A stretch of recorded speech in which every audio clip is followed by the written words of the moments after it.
I wanted to show you Oh, my show me. little Ted Lasso Oh pop. my God, that's so cute. Little Jason Sudeikis. Little Ted Yeah, they're Lasso with supposed the to have a whole. mustache. Yeah, this came out last year. It was a limited edition. I bought it. Was able to get my Cute. hands on it. They're supposed to come out with the whole line like end of December, so I'm hoping. You'll have I to want a tell me. Jamie Tart and a Roy Kent. I know. I was just gonna say you'll have to let me know when Jamie Tart and Roy Kent come out because those are the two that I would want. Because by the end of this, they Yeah. were my favorites. Yep.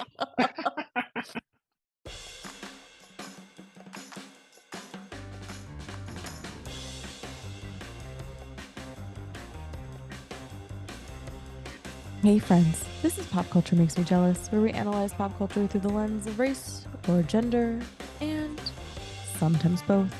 On today's episode, we are talking about the beloved Apple Plus show, Ted Lasso, with Movies with Mr. Mario.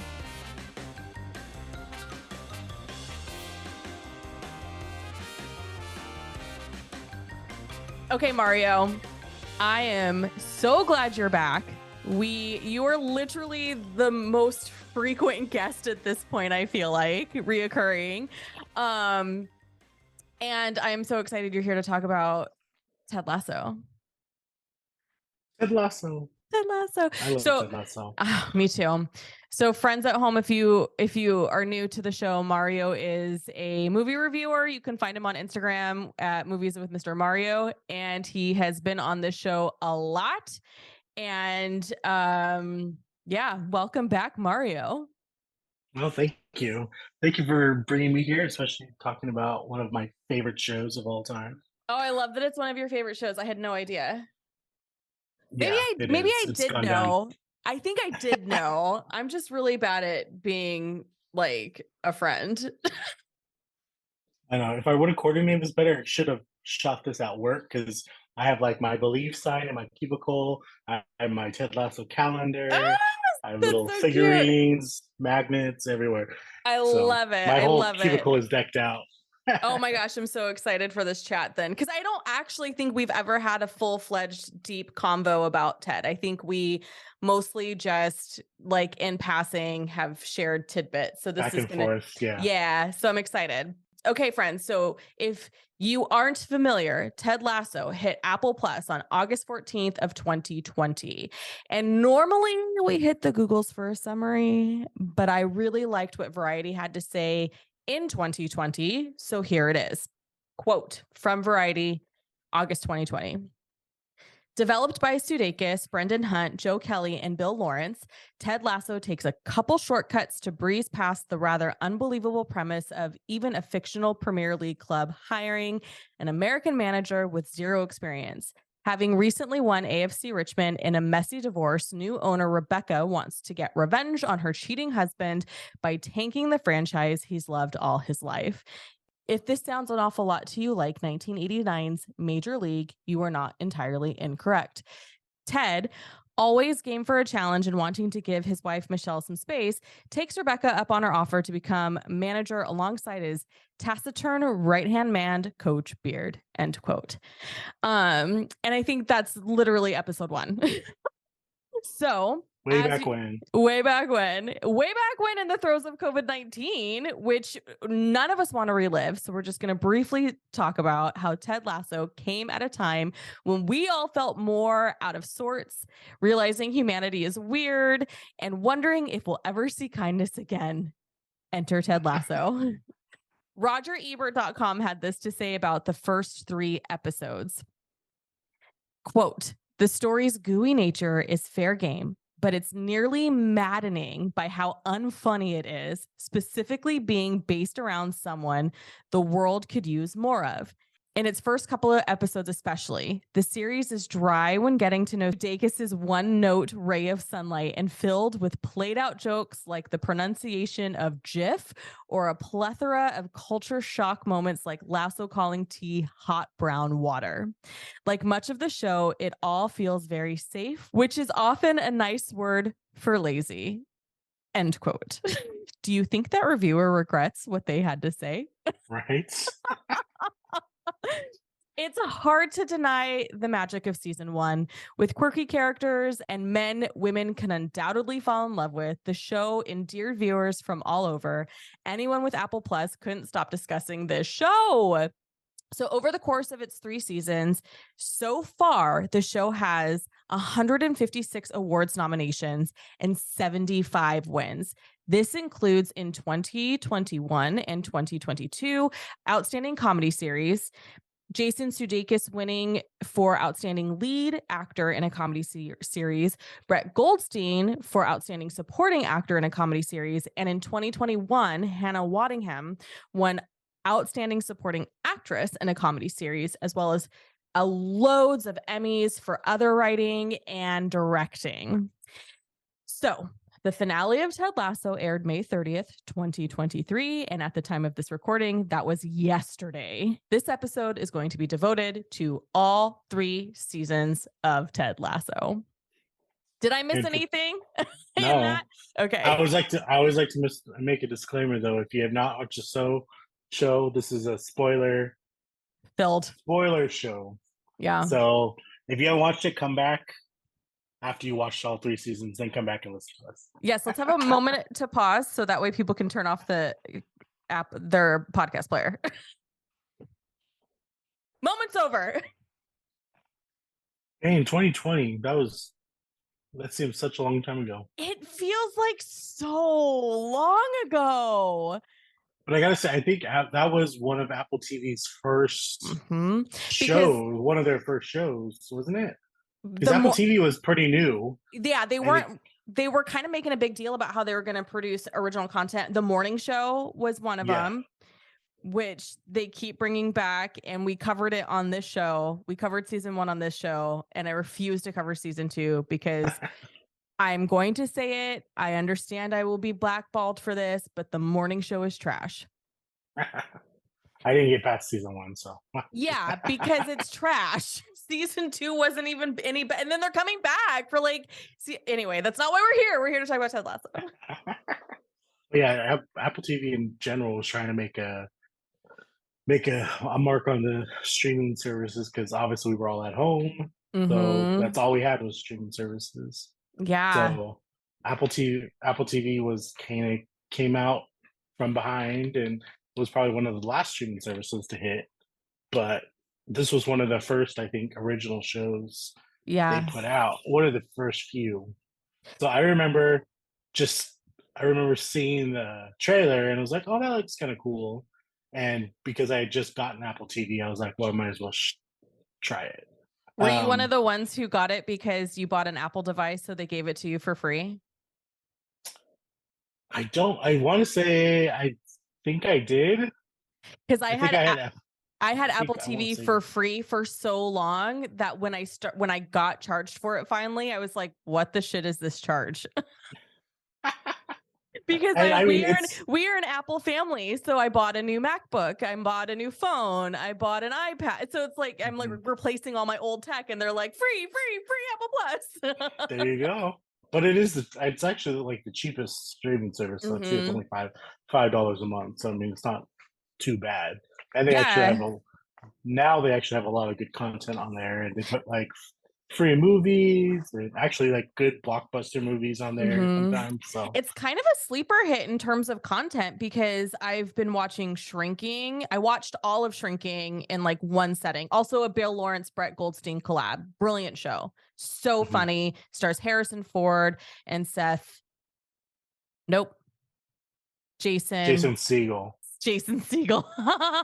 I get the Freaks and Geeks guys confused, I guess. And then I started Platonic, as you know, and like totally loving that show. I think it's amazing. Physical, starring Rose Byrne, so good. Love Rose Byrne. Yeah, and she gets to be Australian. She gets to be Australian in it. Yeah, Schmigadoon is amazing. Like they have such amazing shows that you're just like, why isn't anybody talking about Apple Plus? Yep. So as we know, Ted Lasso is hired by Rebecca, who is a woman scorned, to basically, like the Variety ad said, like to basically run this league into the ground because she's so angry at her ex husband. And while the show kind of the premise is sort of a cliche, I think that they do a really good job at like taking that cliche and making it so human and whole and lovely and wonderful. So I don't know. Do you know anything about American football? I literally know like three things about American football. Like a So, little bit. but it's still, Yeah. yeah, but it's still funny to watch this sort of like country kid come to town to, because you don't think like it's such a culture shock. So there's a lot of Yeah. like easy jokes there that I think they made smart and funny. Yes. And you know what's funny is because I'm still thinking about that review. They're saying it was unfunny. It's a different type of humor. Hmm. It's smart humor, I guess. Maybe we would say. It's like a So ripple over you. It's like there's the first yeah, wave of the chuckle, and then when it starts to sink in, you're like, oh, that's yeah, hilarious. Yeah. exactly. And I think it does. It might get a couple episodes to get used to what they're trying to do. Like Yeah. another show that reminds me of that kind of humor is like The Office. Like Hmm. I remember starting The Office and I didn't like it. Like I was just like, this is dumb. But my friend was like, "No, you got to push through it. It's like 2 to 3 episodes, push through, and then Yeah. you're gonna love it." And I pushed through, and I loved it, and I was a fan ever since. So I think it's one of those shows because I've had a couple friends who I tell, "Hey, you gotta watch Ted Lasso," and they're like, "We tried it, it was okay." I'm like, "Gotta keep pushing, gotta keep pushing." And now they're like diehard fans, and they're like up, all up to the seasons and all that stuff. So I get where the guy was coming from, like it takes a minute for you to kind of actually understand what they're trying to do. And I tell everybody, you got to push through a couple episodes. And sometimes that is most of the show. Like you do have to Hmm. push because it's like they're trying something different. And Hmm. Well, and I so, think with the premiere or the pilot episode, they have to set up a lot of things. So there's a yeah. lot of groundwork happening. And that's true for a lot of pilots, right? Like a lot of pilots are really establishing the groundwork. And because streaming television doesn't really have the same restrictions of airtime like broadcast TV does, Hmm. they can play with it in different ways. And so like, the first season, they're anywhere from 28 minutes to 32-minute episodes. They're not long. I mean, I'm not in the same camp. When the show aired and I watched the first episode, I was like, yep. And then it's like, is it because all of the soccer players are hot men and I'm totally fine with watching that for 30 minutes? Or, Roy Kent is adorable. So even though he's like a gruff, angry guy, like I'm want to watch, you know what I mean? So there's a lot of variables of like, Hmm. why did I stick with it? But then when you do, and I think that's why dropping 2 to 3 episodes at first is really helpful with a new show, because then you Hmm. are like, okay, I'll give the second episode a try. And then hopefully in theory, by the third episode, you're like, where's the rest? I'm Right. addicted. Give it to me all now, please. Hmm. But I enjoyed watching this sort of like, American guy trying to figure out England. I thought it was funny. And I don't know if you watch a lot of British television. This is not a conversation we've ever had, but I basically grew up on PBS, which is all British television. BBC, all that stuff. Yes, Masterpiece Theater. Like it is what our household was watching all the time. So there's a lot of like Britishy type things that are tied in where it's like, yeah, as an American, you would think that about England if you don't Yeah. know. You know what I mean? So Hmm. I thought it was really fun. I just think, no, I'm thinking, I used to watch my favorite thing from the PBS, the BBC was the Chronicles of Narnia. Did you ever watch Yes, that old one? yes, It yes. was so good, and It's so good. it's so so. I like recently watched it like about a month ago because they have the new ones, obviously. But it's Yeah. like I used to watch this all the time as a kid, and I was watching. I was like, oh my gosh, this is so cheesy. The puppets are horrible, but it's still Yeah. so good to me. I'm like, Yeah. I still watch them, and I'm It's like they don't make like that stuff anymore. I know. Fairy Tale Theater was a huge one in our house. Went Mm, back in the days when VCRs were king. My dad would record that. Like, so what he recorded for his kids all the time, The Cosby Show, RIP, right? Like, it's so sad now that you can't, it's like hard to watch now. Family Ties, and then Fairy Tale Theater. Like we had so much fairy tale theater that I think the opposite of like what happened to me was like, I'm cool on fairy tales. I've had enough. My entire childhood was all that. But a version of a fairy tale is a rom-com, so maybe that's how it Yes. translated. The whole premise of the show is rooted in sort of this character that was created. I think, did they air on ESPN? Like he's like did commercials or something as this character. I don't watch I've the only sport channel I watch is when the Giants are playing. And I've not seen it on there. So it must be ESPN or something like that. yeah, like it was based on a character or something from Mm-hmm. there, right? Yeah. Yeah. So I'm wondering okay, so Rebecca is the owner of the uh Richmond team. Richmond team, the football club. She's this tall, gorgeous, powerful woman who is confident on the outside and inside sometimes. She has moments of insecurity, but we all do. But she is just like kind of intimidating, but in the beginning, she's just all prickles and quills, if you will. And her relationship with Ted, I feel like Ted just makes everybody melt and turns into like a better version of themselves. Well, he starts with biscuits with the boss Mm-hmm. because he makes like he gives her the set of biscuits, and she's like, "Oh," and she at first she didn't want them, but then she tried some. She's like, "Oh my gosh, these are just like the ones I used to have as a kid." And then he turns it into, "Ooh, let's have biscuits with the boss," and that's his little puns and Yeah. And she's like, his little absolutely dates. not. Yeah. She's like, I Yeah. do not want this. This is not a thing I asked for. Why are you here? And she's like, I'm here because you hired me, not for this, you know? Yes. But in every episode, every time it comes to her, every morning he brings her little biscuits. And we find out, like, I think by the end of the season, that he's the one that actually makes them. Because at Mm-hmm. first he doesn't tell her where he gets them. Yeah. So, but we find out he learned how to make them and made them. And I was just like, oh, that's so sweet. And to do that Yeah. every day, Yeah, that's a lot of work. I can barely make breakfast every day, let alone like a complicated pastry. Like, right? no. Um, oh my gosh, Higgins. I didn't even put Higgins on our list. Oh, Higgins. I'm sorry, Higgins. If you are a fan of Downton Abbey, Higgins is Sprat, Violet Crawley's butler. So to see him go from sort of this rigid 1920s butler who's like, I do my job, leave me alone. I do my job well, don't threaten me kind of guy, to a very lovable, humble, sweet, sometimes Assistant. sometimes misguided assistant is really really fun because then you get to see the range that he has as an Yeah. actor because his character is so different from Sprat.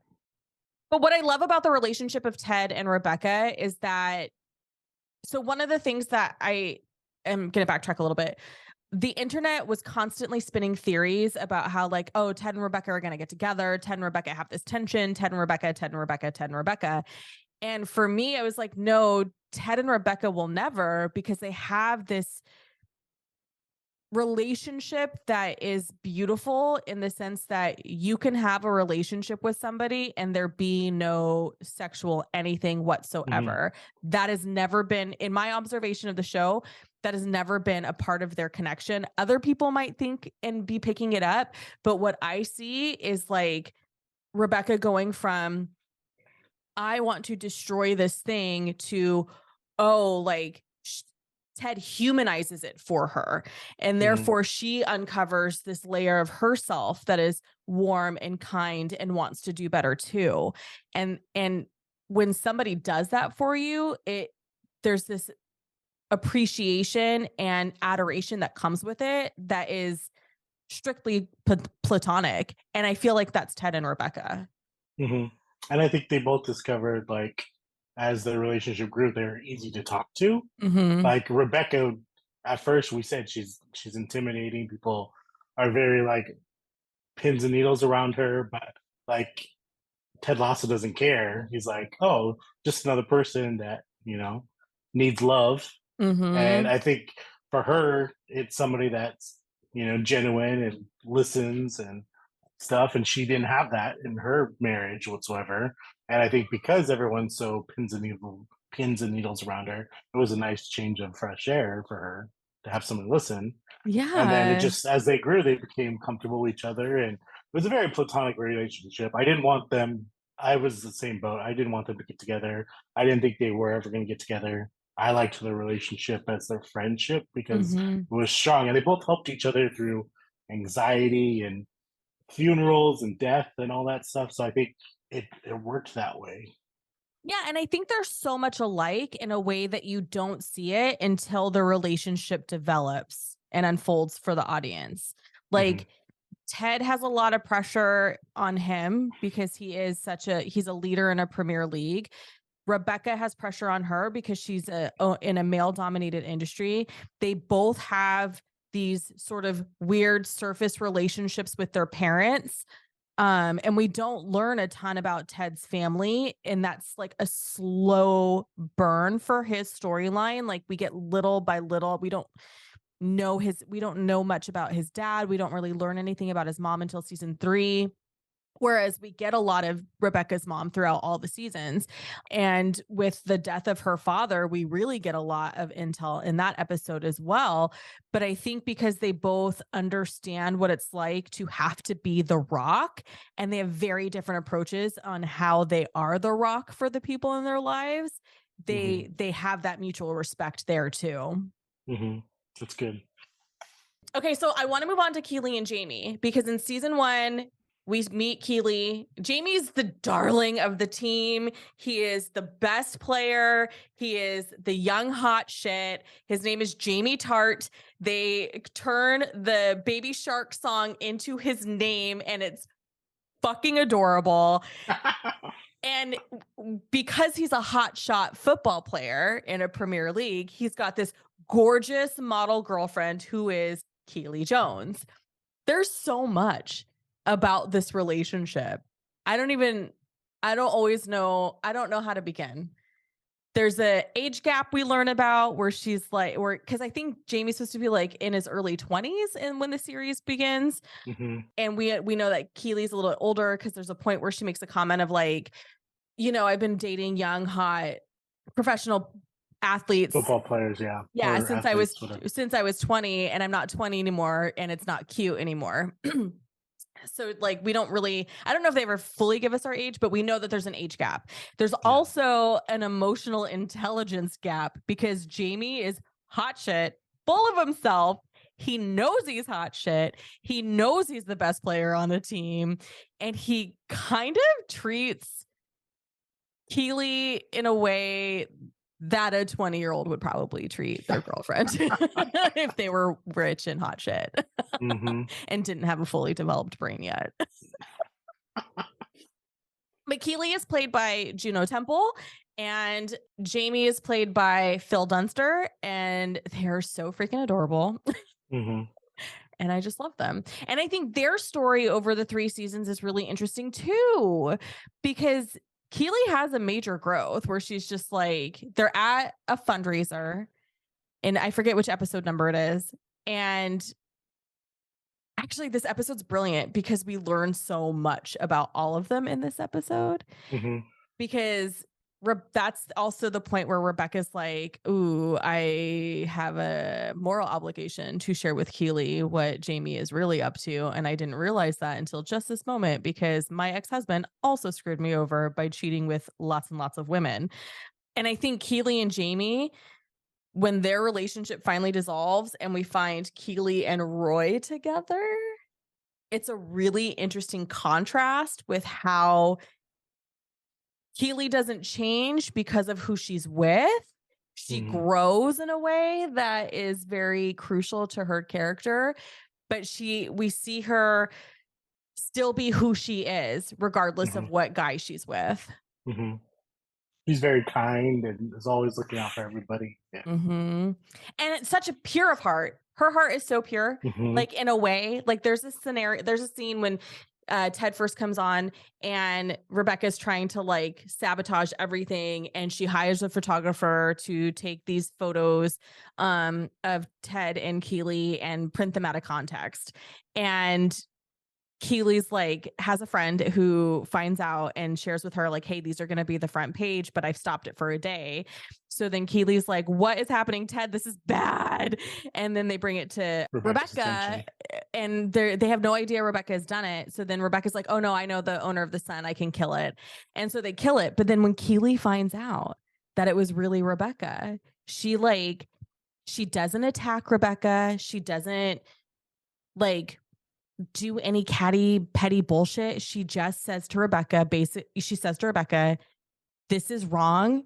You need to tell Ted or I will. And like handles herself in such a way that is so badass in that scenario.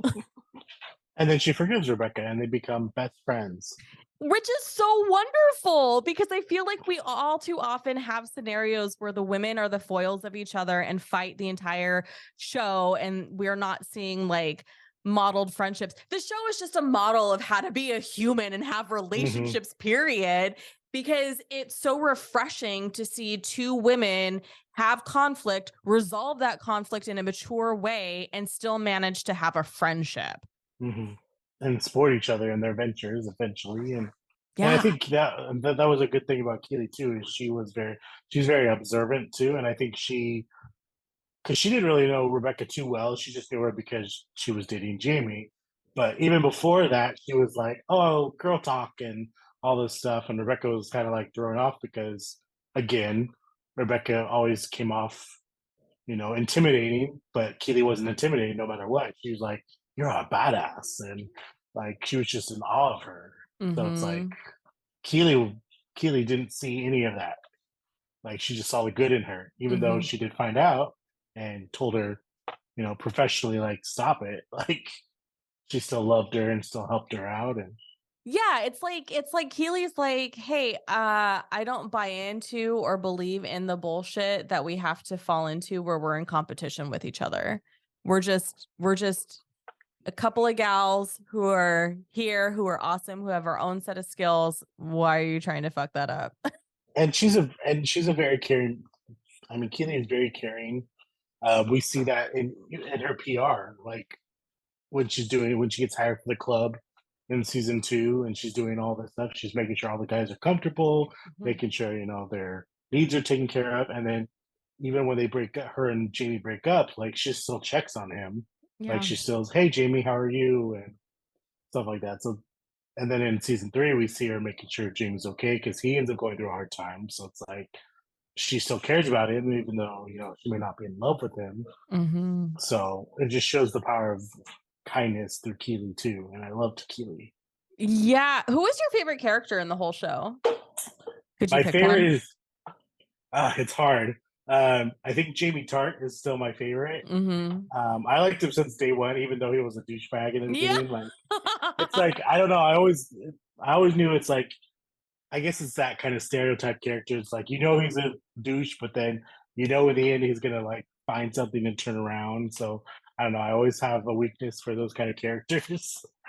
But I always loved Jamie Tart. I thought he had probably one of the best overall story arcs in all 3 seasons. Yeah, I Um, agree. and he had some of the funniest lines too. Even they were just like one-liners and stuff. Yeah. Um, Poopy. yeah, It's just poopy.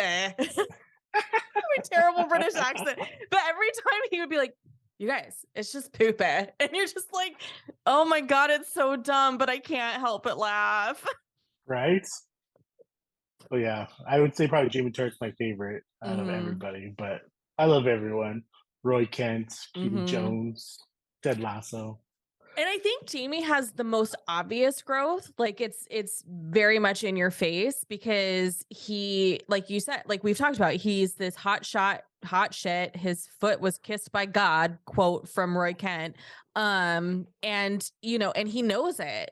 But his influence growing up is this very negative, very toxic dad who like sets these sort of standards and doesn't ever positively ever. He never positively reinforces his son, never tells him good job unless it's the crowd also like it's very narcissistic in the sense of like Jamie's dad is only proud of him when his dad can take the credit for it. That's my son. I did that. He's my boy kind of shit. And Jamie's resentful because in contrast to Sam, and Sam has this very loving father that we don't meet until season 3, and he confides in his dad, and he has this really strong bond with his father, whereas Jamie has a fractured bond, is, you know, sort of out of obligation and just wants his dad to love him, right? Like he just wants his dad to see him and to love him and to tell him that he is doing a good job. But is it the end of season? Is it season 2, the end of season 2, where Jamie like finally learns? Because one of the things that Ted works on him with is like, Jamie, you got to pass the ball. You're not the only person on the team. This is a team. We are a Yeah. team. Pass the ball. And then at some point, Jamie finally does pass the ball and doesn't make the winning shot, but he passes it. I think it's to Sam to make the winning shot. And in the locker room, Jamie's dad comes in and is just like, the fuck is wrong with you? Like, you could have made it, or maybe it's not, maybe I'm confusing the two. Because at some point, Jamie's dad is like, why didn't you take the shot? You could have made the winning shot. And then there's another scene where Jamie's dad comes into the locker room and literally is like, Yeah. no. And then Roy has to like Roy, Beard, Ted, they all step in, pull Jamie's dad away, and then Roy hugs Jamie in the One of my most favorite episodes. beautiful scene in television that is probably completely underappreciated in every way, shape, or form. Because at this point, we know Jamie and Roy can't stand each other. And Jamie's been berated by his father. And Roy just walks up to him in his toughness and just puts his arms around Jamie. And that is such a beautiful scene. When Roy Kent hugs Jamie, he hugs all of us. Getting me all teary-eyed because I'm thinking about it. It's one of my favorite scenes. Because it's so beautiful. Whoever wrote that scene, God, well done you. I should look to see who wrote that episode. So it's so good. But anyway, so Jamie, you know, his growth in the whole season. So to watch him sort of become this caring person who wants to be a support to his team, and then by the end of it finds a way to heal his relationship with his dad. I loved that episode in season 3 where we got to meet Jamie's mom, and she's like this comfort to him in a way. You know, and there's a couple of things where they suggest that maybe they're a little too comfortable with each other, but it doesn't matter, because the way I saw it was, these are two people who've been hurt by the same person, so they have this shared experience that no one else can really understand. I get that. Yeah.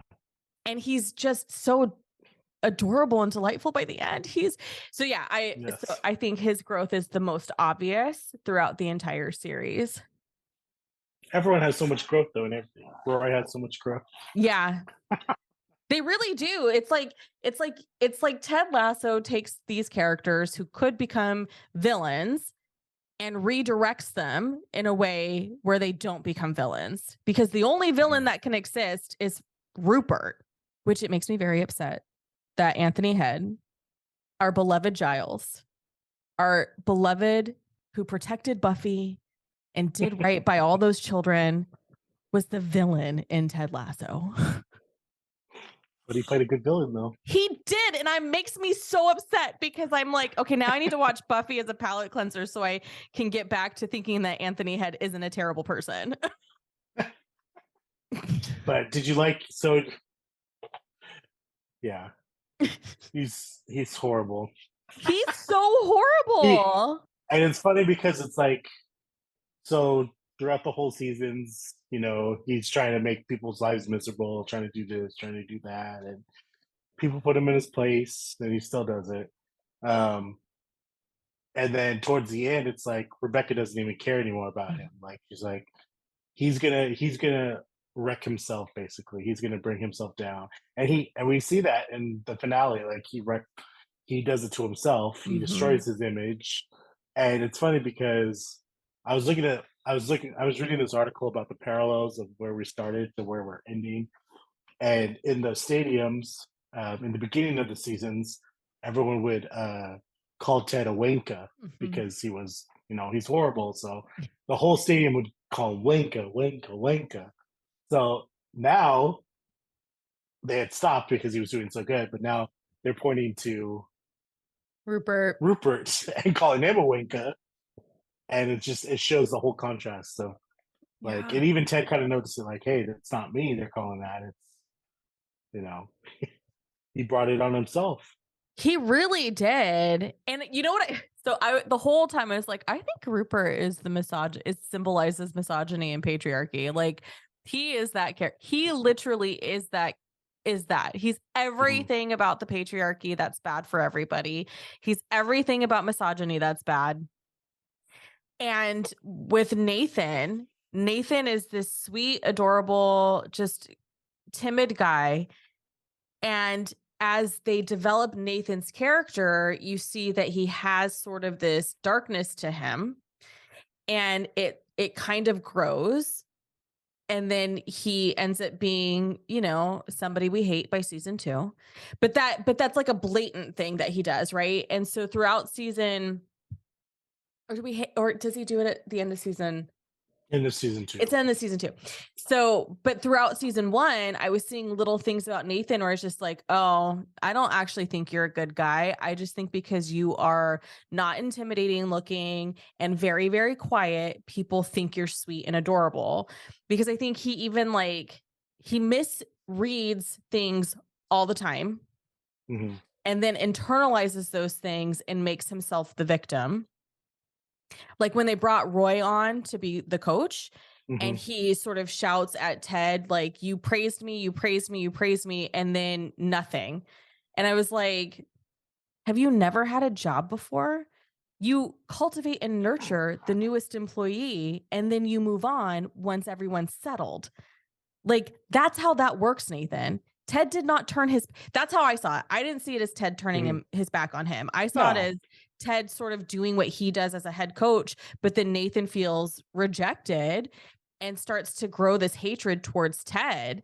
And that was just, and then, but prior to that, there's other things too that we see that Nathan's sort of heading down this path of like, you got some tendencies I don't like, right? Like tries to kiss Keely. He's not nice to the new Kit man at all. Hmm. He's horrible to him.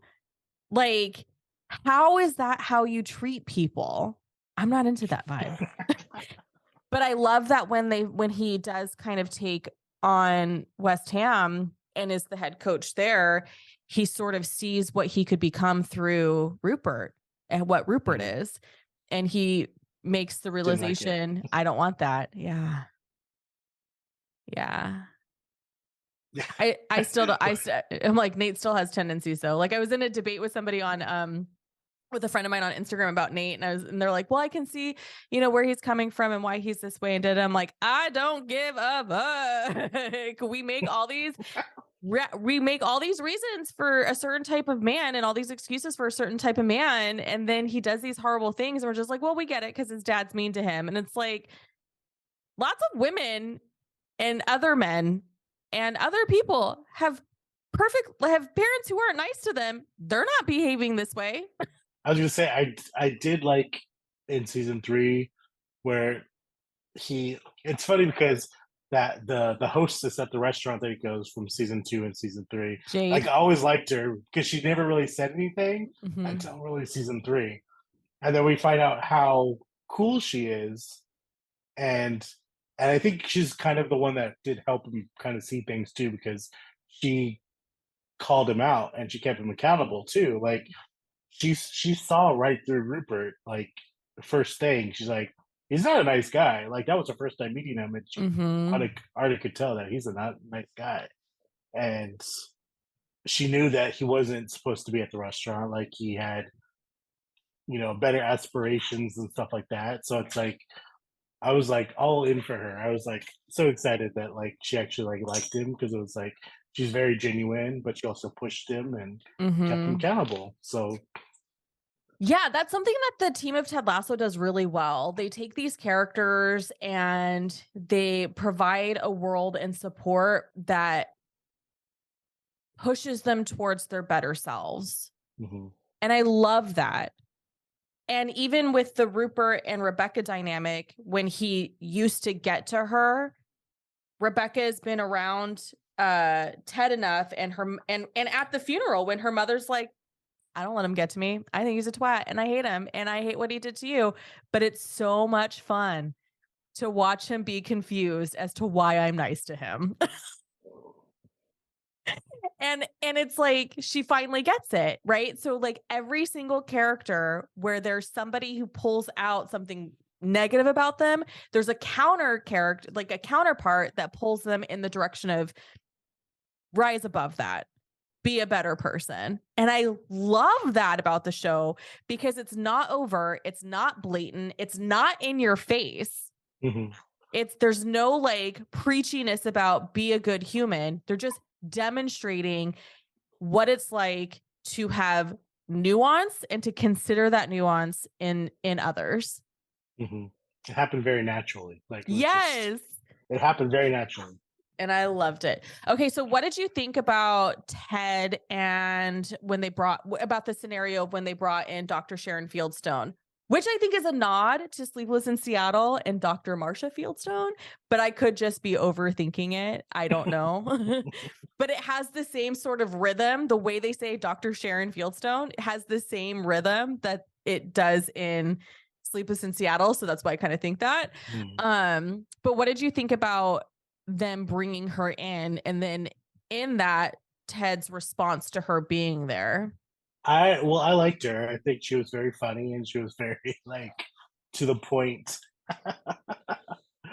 Um, I I enjoyed it because I thought it brought the attention of especially men, talking about mental health.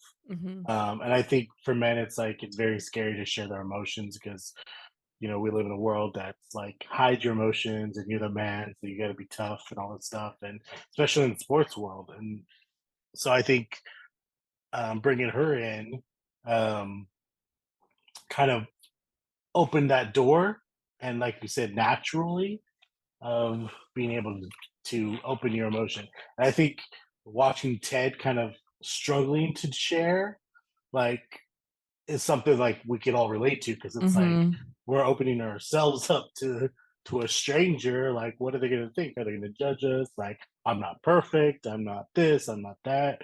So I thought it was really cool how they kind of opened that door up for everybody, and I think it helps people in that field, and to see that therapy isn't always a bad thing. Mhm. Yeah, and I love how even in the contrast of the generations too, right? Like some of the younger guys are like, "Oh, cool, somebody to talk to. Here for it." And with Ted being, we presume, similarly aged to the real Jason Sudeikis, who is in his 40s, mid 40s, that also that generational of like, we don't talk about our problems. And then that's where we learn too that his dad also struggled and that his dad was like a super happy guy and then out and what felt like out of nowhere to Ted died by Mhm. suicide. And so you really get an insight in such a way because I think it's season 1 that Ted has we see Ted have his panic Mhm. attack, right? Mhm. So you're kind of like, is he having this panic attack because he knows nothing about football? He doesn't know what he's doing. Everyone's calling him wanker. He's literally a fish out of water. So is that why, and then you start to learn that like it's a thing that exists in his family. His father was chipper and happy, but also suffered from severe depression. Ted is so joyful and does such a great job at making everyone feel heard and seeing everyone for who they are and really listening to them and bringing people together, but no one's ever really checking in on him. Mhm. So he's sort of like flipping it around. So he is everyone's support and it's almost intentional so that way he doesn't have to deal with his own emotions and what he's going through. I agree with that. That's good. And I feel like it's a common theme, right? Like when you think about all the people that we love the most throughout history that we are shocked who died by suicide in Mhm. the entertainment world, it's almost like, well, it's like the Ted Lasso effect. They're Mhm. they're working really hard to make everyone happy because they want everyone to be happy because internally they're trying to figure out how to make themselves feel good too. Mhm. But no one ever asks them, "How are you?" until Dr. Sharon Fieldstone. Mhm. And she's so good. She did an interview, the actress did an interview with Brene Brown, like Hmm. shortly after she came on scene. And it was so good. If I can find it, I will link it in the show notes. I like that. Like even in the beginning, like after she leaves, like Ted still calls her for like their Mhm. daily check-ins or whatever. Which so like that shows growth for him too. That he's like continuing with his therapy and all that stuff. And then I love that she's a fan of the club, so it's like she's still watching them, still rooting for them. So I just thought that was beautiful. Yeah. It made me wonder too how many like high pressure institutions ever considered bringing in a mental health professional for their team. Because remember during the Olympics when Simone Biles was like, my brain is not in the right space. This is a lot. I'm going to bow out. And then like the internet was like, how dare you? And Hmm. the other half of the internet was like, good for you, girl. Your brain space is important. And it was Hmm. so interesting to watch that unfold. But then it's like those of us who aren't elite athletes don't truly understand the pressure of what that means. Practice every day, putting on a show, dealing with the hate. Yeah. Just what you're putting your body through. Like, Hmm. I, it's, and it's just, there's so much. I don't think Hmm. it, and not everyone can handle it because Hmm. the pressure. And I think if there was access and resources, not just for elite athletes, but when you do have sort of a lot of pressure happening, what a difference that would make. And you really see the result of that with the club because the guys do sort of get to be a little bit more open and bond a little bit more. It's like it unlocks another layer for them to be comfortable and close with each other. Hmm. We kind of touched on Roy and Jamie already, Yes. but I feel like I want to talk about them more Okay. because I love how they start out as enemies and end up being really good friends, but then Hmm. also have a moment where they're like, oh shit, we're both in love with the same girl. And then they're like, well, we're still friends. I think that was growth right there. Great. Yes, it really was. Because throughout the series, Roy will be tart, right? Like he's just screaming at him. Like that Yeah. is Roy's love language, is like yelling people's names. And you get so used to that. So by the time everyone, like Roy and Keely are broken up, and Roy realizes, like, oh, I think Jamie might want her back, but also Roy realizes he wants her back too. When he walks in the finale, when he walks into the locker room, I fully was expecting him to scream Jamie's name. And then No, he, he's like, let's go have a beer. yes, I was like, oh my God, Roy Kent, who are you? I was fully expecting you to scream tart. And here you are having a measured and rational conversation. I was like, where's the headbutt? Forgetting that there's been growth. I was fully expecting a headbutt. Yeah, and I love their little bromance they get going, like because Roy ends up training Jamie to be a better version of himself, and Yeah, Jamie in return helps Roy. We have a Roy doesn't know how to ride a bicycle, so Jamie helps him with that. That was a great episode. that was a great episode. Yeah. There's that scene also where he knows Jamie something's wrong with Jamie, and Jamie goes into the locker room or the back room, and he starts kind of yelling at him like, "What the heck's going on?" Blah blah, and then you just see Jamie start crying. He's like, "What? Like, Yeah. what did I Yeah. just do?"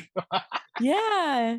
Oh, but to your point about helping him train, I really love how like so this character Zava comes in in the beginning of season 3 and you're just kind of like what is happening with okay.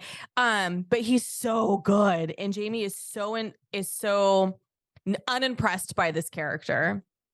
And so I think that moment where when you were talking about how like Roy starts training Jamie, I think when Roy approaches him is like, "Are you serious about wanting to get better?" and you see Jamie like contemplate it and go, yeah, like like that also I feel like is a really beautiful moment, because the old Jamie could have been like, I'm already good. It's just a moment of, I'm just having whatever because Zava's getting in the way and Zava's clearly more of a showman, blah, blah, blah. No, he's like, yeah, I recognize that I could be better. And I loved that. I just love how the men on the show accept that they have a weakness and are willing to grow from it. I don't know any other TV show that does that. Do you? What's so good? No. You watch way more television and movies than I do. Sam and Rebecca. Actually, I didn't like this ship. Here. Really? Okay, so let's set it up for everybody. Sam and Rebecca. So Keely gets this, does PR for this dating app called Banter, where it's all anonymous and you just like chat back and forth, which is actually a brilliant concept, because on dating apps, nobody actually reads what you write. They're only looking at your pictures. And if you aren't witty enough to match your pictures, people are like, no, done, unmatch. So Keely's like, everybody sign up for the app. This is a startup company. There's venture capitalists. They've hired me to do the PR. Do the app. Everybody. So Rebecca, we see, is flirting with somebody on the app. And they give us the impression that it's Ted. After a while, we kind of start thinking maybe she's chatting with Ted. But it turns out it's Sam Obasenya, who is so freaking cute and also 20 years old and on the club. He's a member of the team, which is a problem. Why didn't you like this? It was very You Got Mail though, but it was very You Got Mail. I loved that. I think it was just I love the two characters. Like I love Sam. Sam is adorable. He's pure of heart. But it was like, because of the age difference, and just because I think they were both wanting two different things, like I knew it wasn't gonna happen. So it's like I felt like they were just kind of there for each other for a moment, but I felt like I knew it wasn't going anywhere. So it's like, why are we wasting our time, kind of thing. I didn't think it was a waste of time. One, I felt like it challenged my whole frustration about like the powerful owner man person dating younger women, because it's literally what Rupert's doing. So it challenged my belief system there. And then two, I was like, Rebecca needs this, because she's been so broken by Rupert that she needs somebody to just like adore her. But you know what? They could have done it with, damn it, Mario. Okay. Now I am like, man, it sucks that he was on the team, because it does sort of play into that double standard of like, it's gross when men do it, but like, let's give a pass for a woman. Like, that's the double standard. But they did need a character to come in and make Rebecca feel adored, because alive Rupert, again. Yeah, because Rupert just like shredded that out of her, which is so cruel and not uncommon for that type of man. Which opens the door for her to be a little bit more willing to have conversations, because when were they in Sweden? Amsterdam, when she has that sort of like tryst with the Dutch man. Yes, I loved that.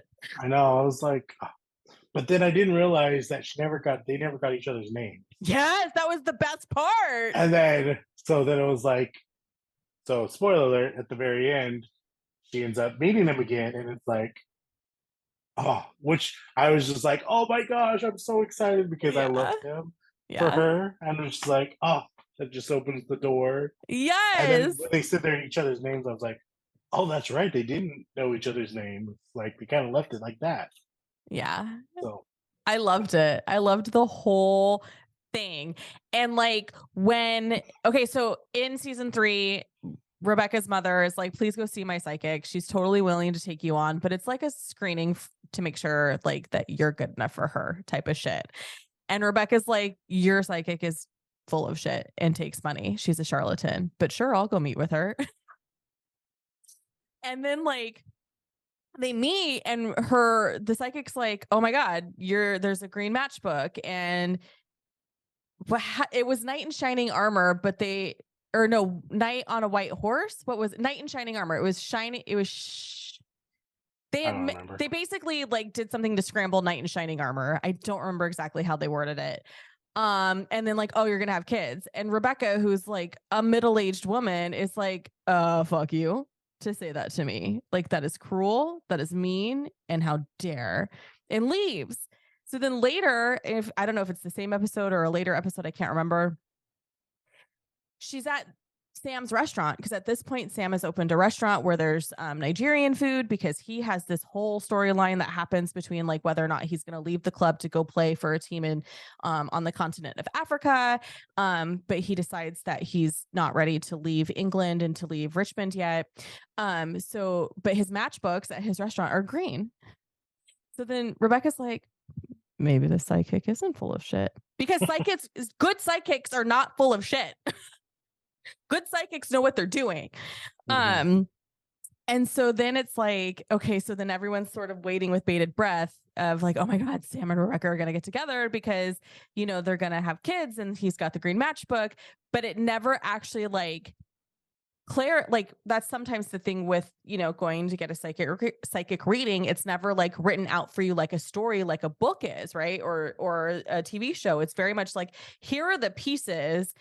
They will fall into place how they fall into place. So we see her green matchbook, and then the knight in shining armor thing is this guy. And then the season finale, there's a little girl. And she belongs to the Dutchman. It's so sweet. It's so adorable. So I'm so happy. It's like, because me too.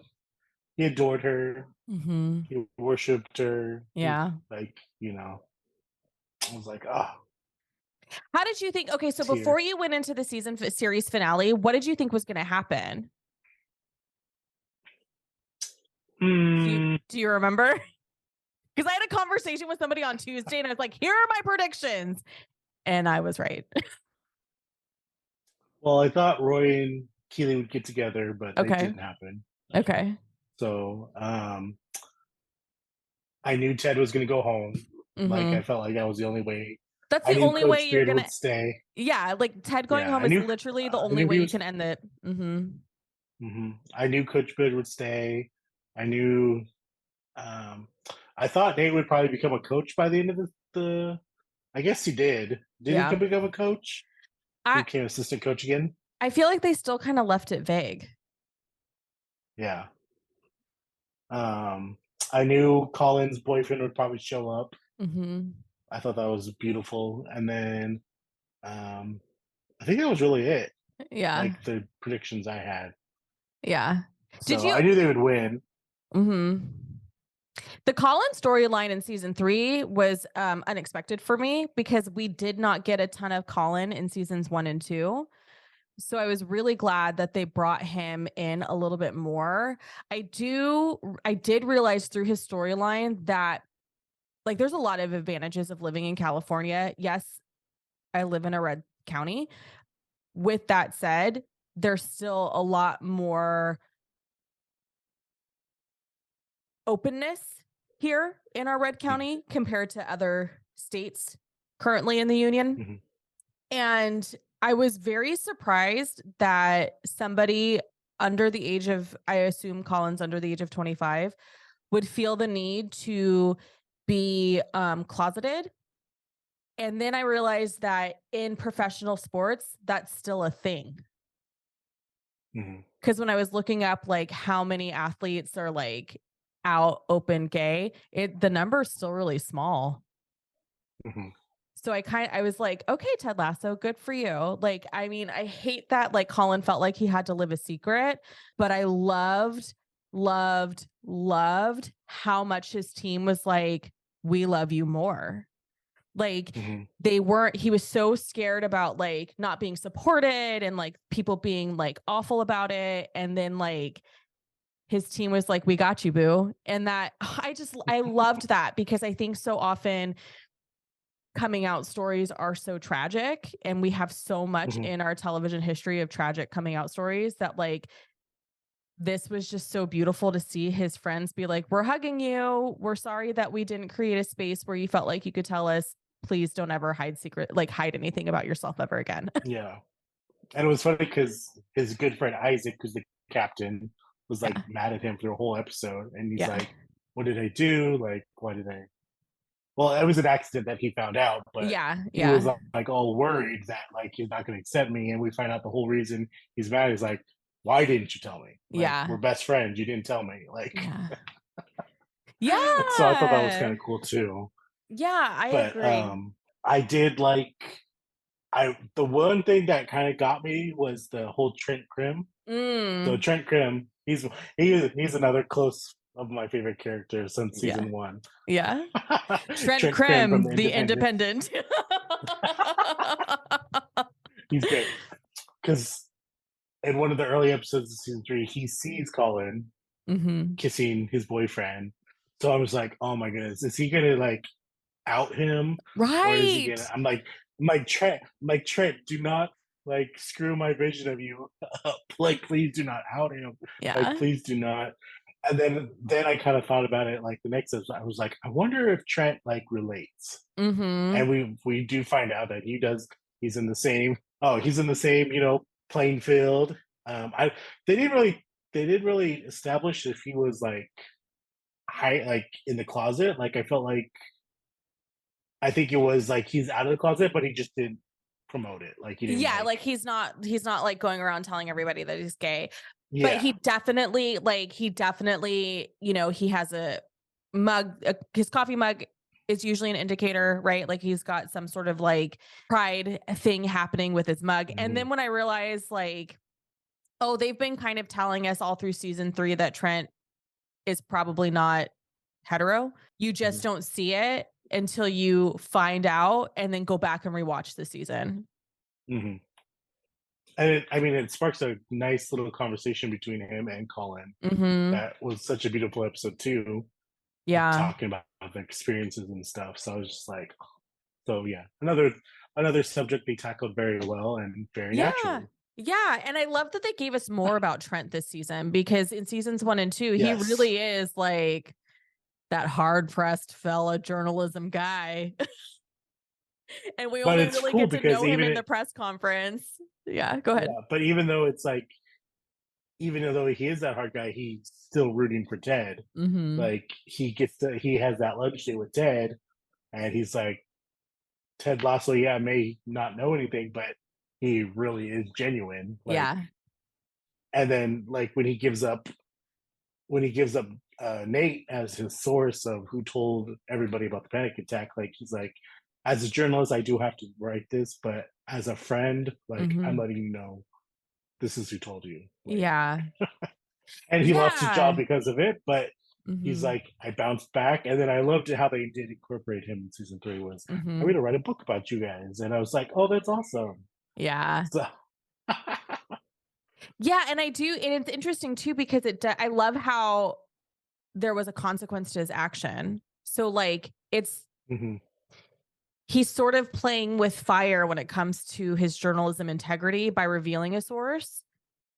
mhm, And even though it's shitty that he loses his job, I appreciate that there was a consequence to that, because mhm, when you and granted my journalism career was very short-lived. Um, but when somebody, if they wanted to go on the record, but wanted to go on the record anonymously, like you have to honor that. And then there's a mhm, responsibility to be like, I can't share that, who that is with you. Um, because then too, you can gain a reputation of a person who isn't trustworthy to tell your story to, mhm, or to like share information with, that eventually gets reported out. So even though it's shitty that he lost his job, appreciate that he had like a true consequence for his actions. But then on the other side of that coin, like you said, I appreciate that he was like, I respect Ted too much to not tell him he's got a fox in the hen house. Yeah, I love Trent Graham. He was great. And like Great his mom said, hair. his hair, Yeah. like exactly, like Mrs. Lasso said, you have great hair. Okay, can I just say a pet peeve real quick? There Mm. are plenty of actresses in the world who have a natural Southern dialect. And I love the actress that played his mother because she is the mom on Freaks and Geeks. She is the mom and so many other things. She is this amazing. She's just so much fun to watch as an actor. She slipped out of a Southern accent so often in her, and maybe it's just me. Maybe I'm the only one that heard it, but I feel like it was like, ma'am, was there not an actress who has a natural Southern dialect that you could have hired for this? I don't know. Maybe it was just me. Mario, you tell me. Did you feel like I didn't notice. I it's didn't even always notice. just So me? It's always just me. I can't hang. I need it to be okay. real. I need you to stay in character. I don't know if it's because my grandparents were Southern, so I just hear it, right? Like I just hear it. And so I don't know. Ah, like a thing I That's can't let funny. go.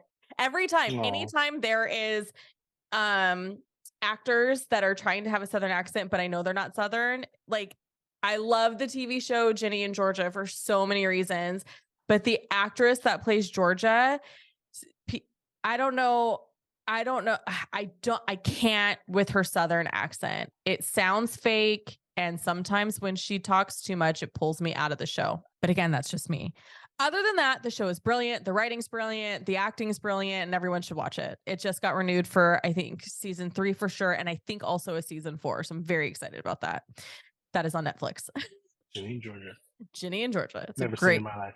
It's okay. It's, it's the demographic is literally me. Mixed girl, right? Like I'm sure they're probably who loves Gilmore Girls because it's like an edgy Gilmore Girls, but they actually Oh deal with gosh. race. They actually deal with like, like life issues in a way, right? Like the guy who played Street, what's his first name on Friday Night Lights? Kyle Chandler? No, he was the coach, the Oh. kid that gets paralyzed in the first Oh. episode. Oh, I know who you're trying. I forget his name. Something Street starts with a J. He's in it. Okay, that's enough about Ginny and Georgia. On to Ted and Beard's relationship. Oh, they were so fun too. So Beard, throughout the entire series, you just get these little tidbits about him, but you feel like you know him, but he also doesn't want you to know him. And he reads a lot. So I need somebody to tell me whether or not there's a list out there of all the books that he is holding and presumably reading throughout the series. That's got to exist. I know it has to exist because one exists for Lucas Scott on One Tree Hill. One exists for Rory Gilmore on Gilmore Girls. Jess even has one from Gilmore Girls. So there has to be one for Beard. Okay. With that said, as you mentioned earlier, is working at the restaurant and his girlfriend's like, this isn't for you. Go back to Richmond. And he's like, Richmond doesn't want me.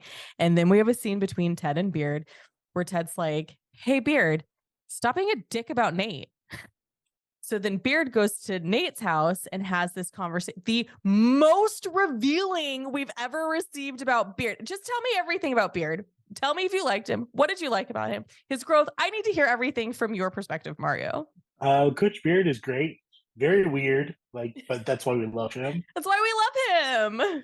His relationship with Jane, that is so toxic, but it works for them. I like how they get married at the end. That's like funny, but I was like, of course they did.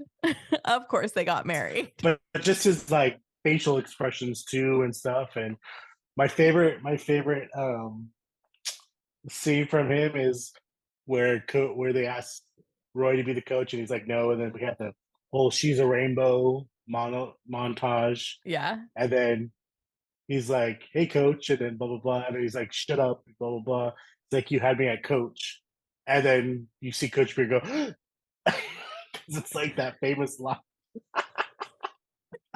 And then like even in the last episode where the team's doing the so long farewell, Yes, where I you see him like loved that.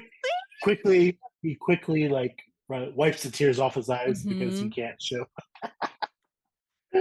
But it's like he's very blunt, Mm-hmm. but it's like he tells it like it is though too, Mm-hmm. like And he's in a way that you're like, unfailingly oh loyal. yes, very. And what's funny is we do find out the story Mm-hmm. of how him and Ted became friends and all that stuff, and like how much he needed Ted, and it's just like that's why he's so loyal because he's like I can Mm-hmm. never repay Ted back for what he did for me, and he's just like oh, I get the heartstrings right there. Yes. Yes. I loved that. I love the episodes where they get a little weird, right? Because there's one every season where they get a little weird and it's just a little bit Mhm, more. The only word that comes to mind is cerebral, but I don't think that's the right descriptor for it. Like in season 1, it's when Beard is finding Jane. He's trying to find her and she's like at church, but it ends up being like a club thing. Like that mhm. episode is so interesting because it's like what do you call it when you have the one episode that's sort of like there's an actual name for it, Mario. I'm dying right now. So you have like the one episode that is like the unique standalone, but it totally fits in within the story. I don't know the name of it. I was thinking the Promental, but that's the one before the finale. Yeah. Ugh, it's gonna bother me. Anyway, so they have an episode every season where it's just sort of a little different from the traditional format, and you get a little bit more because there's usually drugs involved.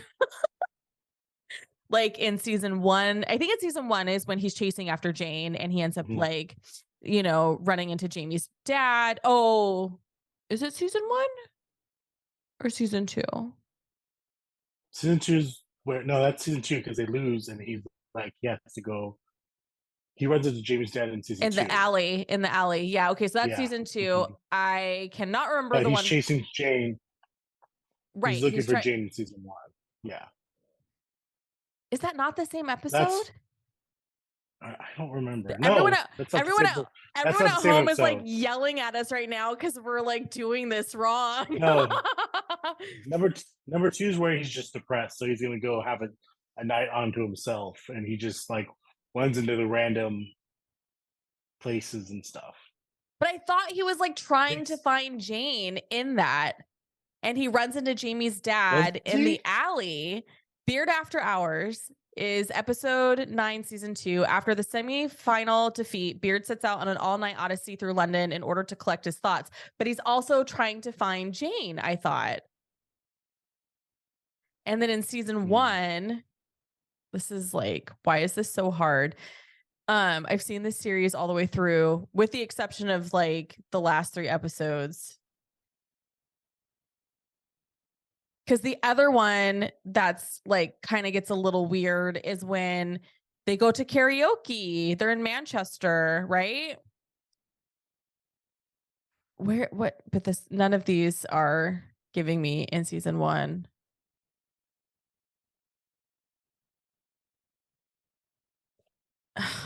This is going to bother me. I don't know. Maybe they don't have one in season 1. I thought they did it every season. Because I felt like the Amsterdam episode sort of was similar to the episode where Beard goes out on and wanders the town, in that like Ted has his own sort of like out of body experience because he thinks he's high.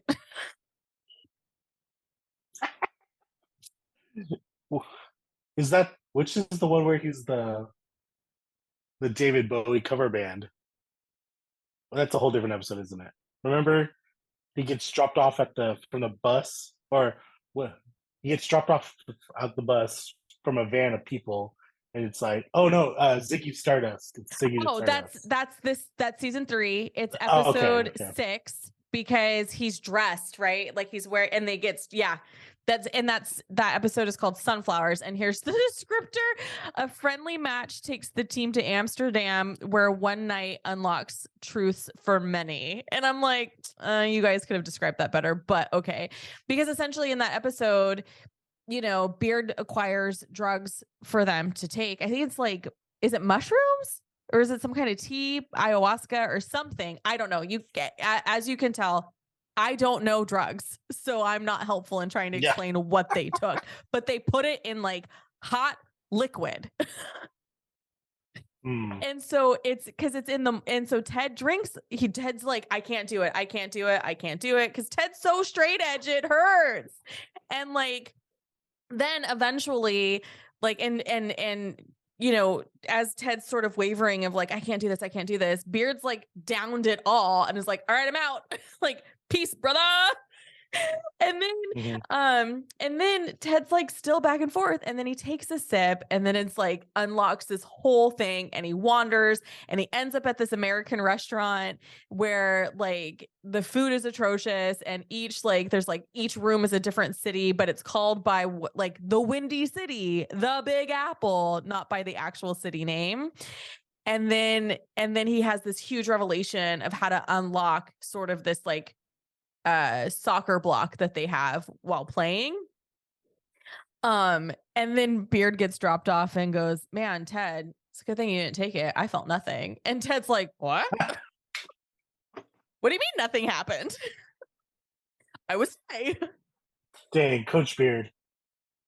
Coach Beard is a field of, or like a well of all kinds of things we don't know.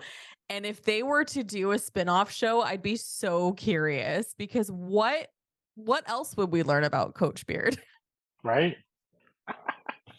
And I still feel like we haven't covered everything, but I know. That's why there's surprises. I know. And like we're just like, I'm like, okay, let's just talk about all the relationships on the show. Yeah. That's the part I grabbed onto. Okay, so then do you have a favorite episode? I do. Hold on. Let me look it up so I get it right.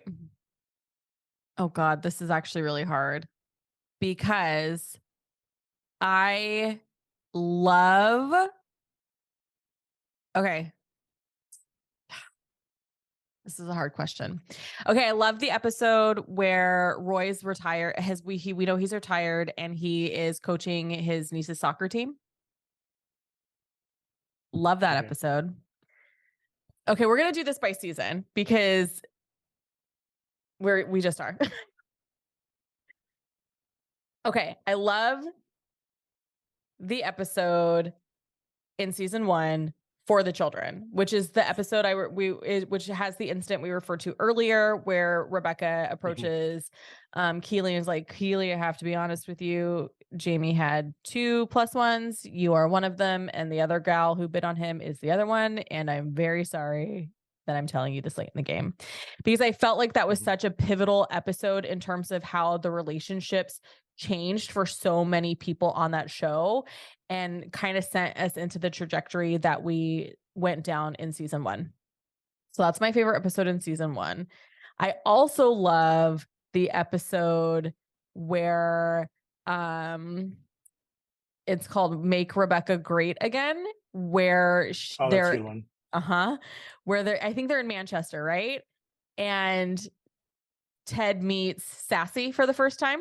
Oh, Mario, Sassy's so great. Sassy is Rebecca's best friend. For those who don't know, she is fantastic. She's a child psychologist and literally gives no fucks, and I love her. But she's tasteful about it. Like, she's not like a wrecking ball ruining people's lives. She's constructive. She's friendly. She's got this warmth to her that's just fantastic.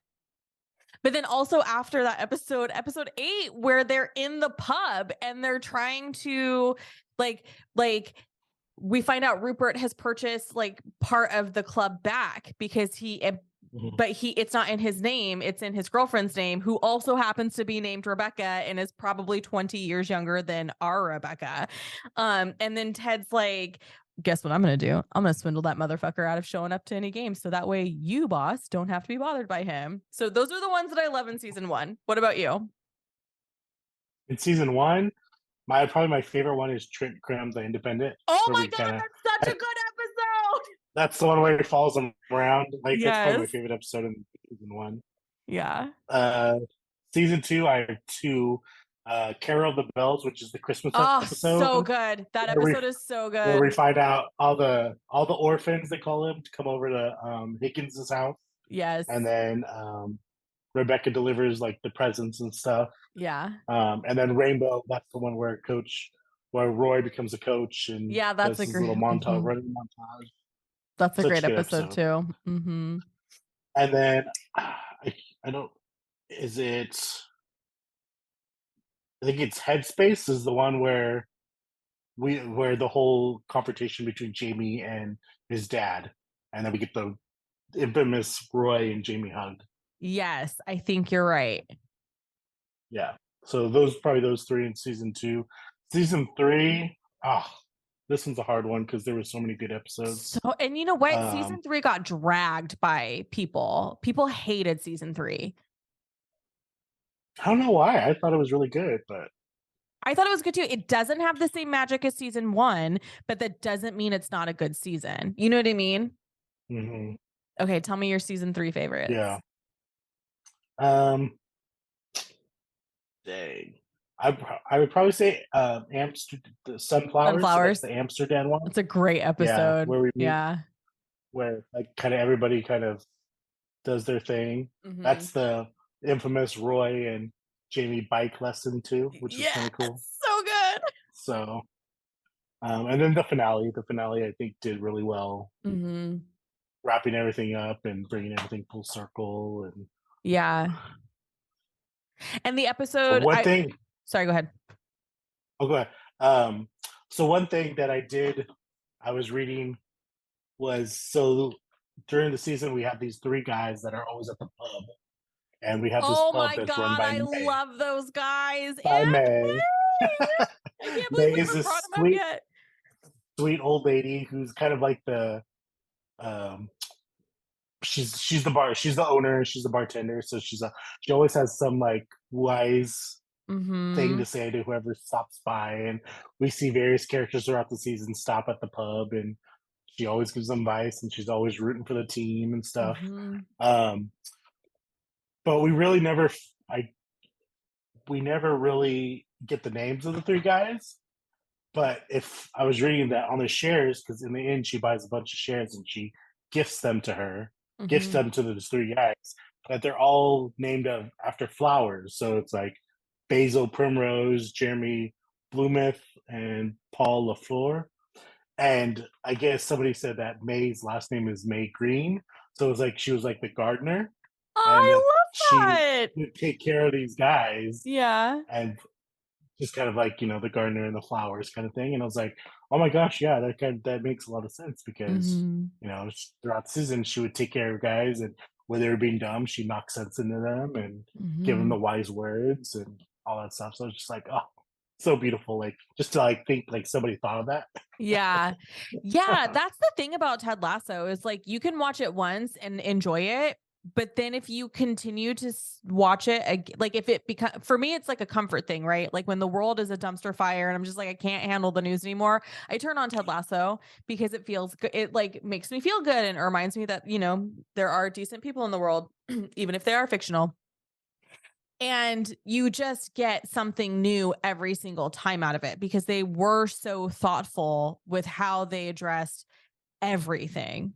And I don't know if they were intentionally thoughtful or if that's just the way that the team worked. You know what I mean? I agree. I'm Mario, just nobody like, could see you nodding your head yes. I always forgot. I keep forgetting. Yeah. In season 3, I think I agree with you about sunflowers. That is definitely one of my favorite episodes. I love that episode so much. But I also, so the episode that when we were talking about Isaac and Colin and their friendship, and Colin sort of like Isaac sort of finding out that Colin is gay. That's episode 9. So if anybody wants to specifically watch that episode, but I encourage you all to just watch the entire series in order because it's great. I also kind of love the callback. So I think it's season 4 where Edwin Okofu Episode comes. 4. No, season 2. I was like, season 4, it's sucking my hopes up. I know, right? Season 2, where Edwin Okofu comes and he's like, Rebecca, I want to buy this terrible. I shouldn't even try to do the accent. I'm like so far removed from being like a true African from the Nigerian. continent, right? Nigerian.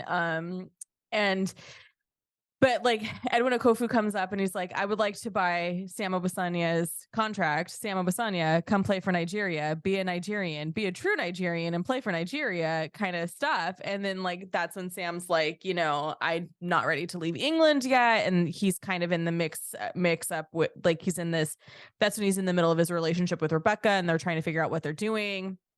And then I love that they brought him back in season 3. Like I appreciate how this show is like we did something in season 1 and it shows up again later, or we did something in season 2 or in a different episode. It's not just like a dropped off situation because life's not like that either, right? Like things come back. There are one-off situations that we find ourselves in, but like I love how they're constantly bringing back these little things because the world of elite athletes is really small. Yep, I get that. No, it was a great show, and I definitely think let's talk award season. So awards Yes. season will be coming up. I think we do see a lot of nominations. Mm-hmm. Um, Do you have any I'm predictions? I'm hoping. I think Roy, of course, Mm-hmm. Brett Goldstein will get his nom. I think Rebecca. I think Ted. I'm hoping Phil Dunster gets some kind of nom because I think he really did an amazing job this season. And he had a little bit more Um, screen time this season too. yeah. Yeah. So, um, yeah. So that's my hopes.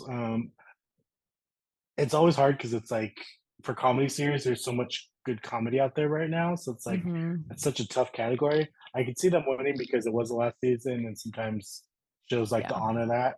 Yeah. Um, so yeah, I definitely those awards I think will be up there. So come Emmy time, come Golden Globe time.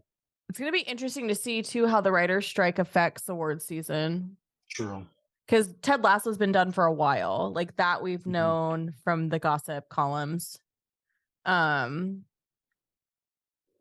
But there are writers who write those shows. Mhm.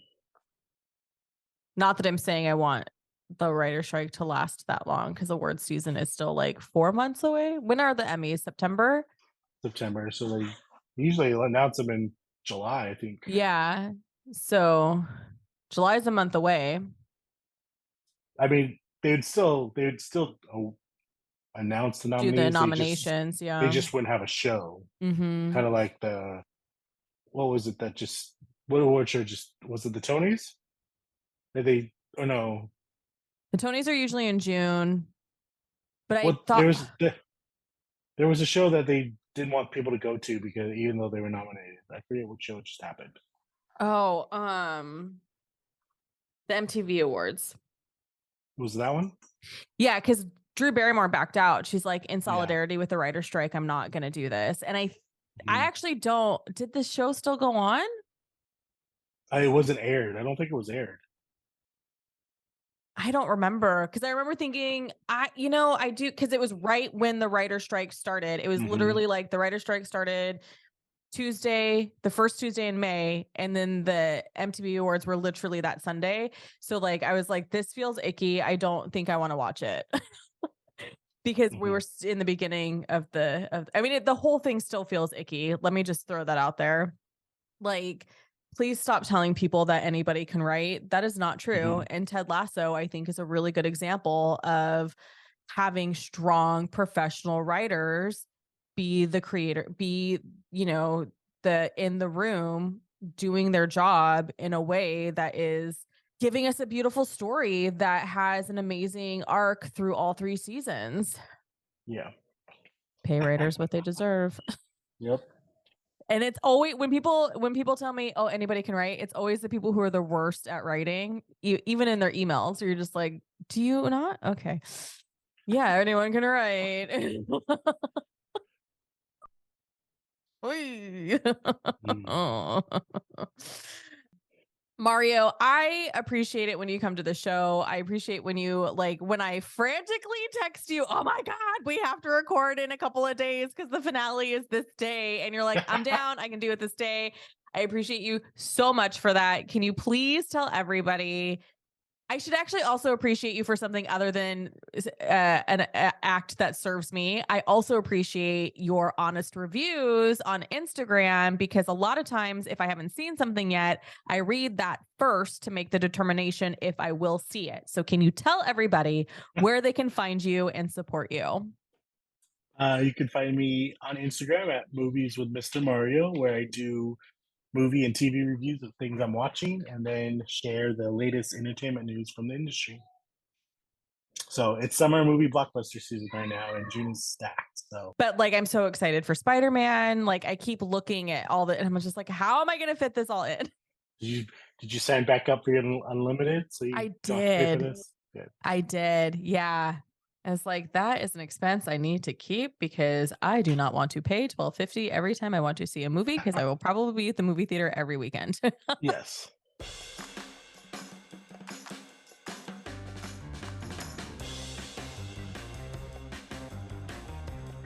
Ted Lasso is so heartwarming and seems to be affecting sports and how coaches manage.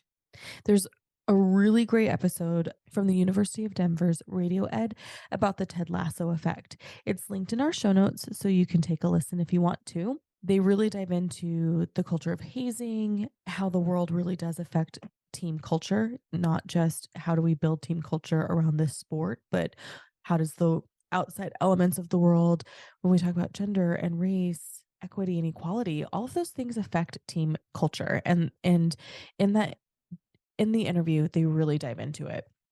It was really interesting. I highly recommend you take a listen. As a former sports mom, one of the things I hoped for in my child's team experience in his impressionable years was a good coach.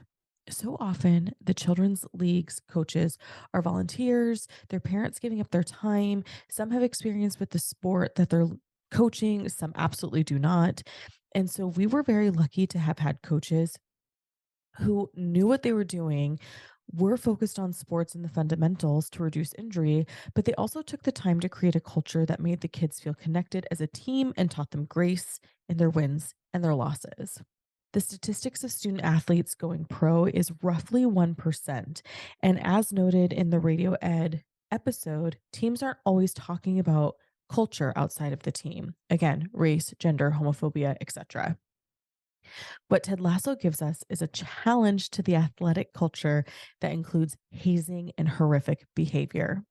While many elite college athletic programs and professional teams will often make statements refuting bad behaviors, it's hard to take those statements to heart when the culture on those teams is rooted in win, win, win and disregards literally everything else. What Ted Lasso teaches us is that professional athletes deal with the same emotions and challenges as everyone else. And Coach Lasso himself, with his good nature and understanding heart, begins to pierce through the gruff nature that exists within Richmond's clubhouse in the beginning. We see changes in characters, like Mario and I had mentioned, but I wanted to touch on Nate a little bit more. So, in season 3, Nate is realizing that being mean and cruel to people isn't who he wants to be. We often find him reflecting on his time at Richmond and comparing his West Ham relations to those at Richmond. When he finally sees Rupert for who he is, Nate realizes he doesn't have to become this kind of person.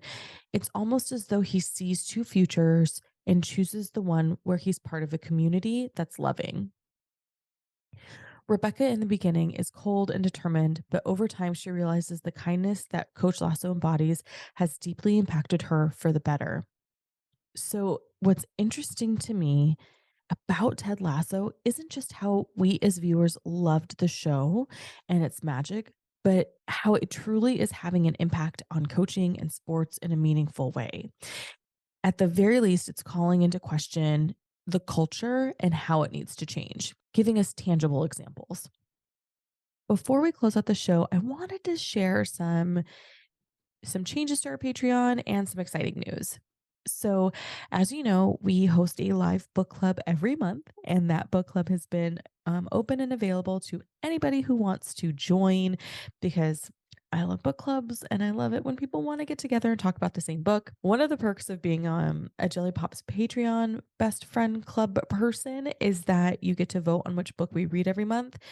Starting in July, our live book club will go back behind the paywall and will be one of the perks of being a member in our Patreon community. That doesn't mean that you can't read along with us every month anyway. We post everything on social media at Pop Culture Makes Me Jealous on TikTok and Instagram, at Jelly Pops Books on Instagram, and Jelly Pops Book Club on TikTok.